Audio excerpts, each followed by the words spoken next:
ఆత్మీయులము, ఎందుకంటే ఆత్మను కలిగి ఉన్నాం. ఈ ఆత్మ ఎక్కడి నుంచి వచ్చింది?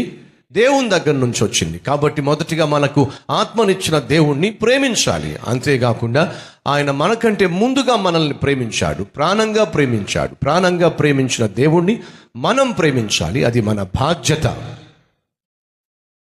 2, మనం జీవిస్తూ ఉన్నాము అంటే మనం జన్మించాము అంటే మనకంటూ జన్మనిచ్చిన వారు ఉన్నారు, వారినే తల్లి తండ్రి అంటున్నాం. ఎఫెసీయులకు రాసిన పత్రిక 6వ అధ్యాయంలో ఓ చక్కని మాట ఉంది. ఏదో తెలుసా? 10 ఆజ్ఞలు ఉన్నాయి.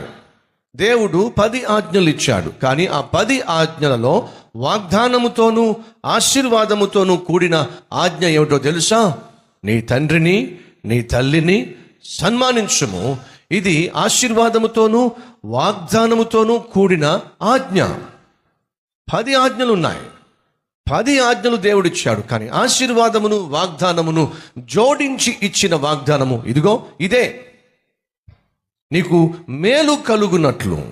2, నీవు దీర్ఘాయుష్మంతుడగినట్లు నీ తండ్రిని తల్లిని సన్మానించుము. యోహాను సువార్త 14వ అధ్యాయము 15వ వచనంలో ప్రభువైన యేసుక్రీస్తు ఏమన్నాడు? మీరు నన్ను ప్రేమించిన ఎడల నా ఆజ్ఞలను గైకొందురు. అంటే మనం దేవుణ్ణి ప్రేమిస్తే దేవుని మాట వింటాం, తల్లిని తండ్రిని ప్రేమిస్తే తల్లిదండ్రుల మాట వింటాం.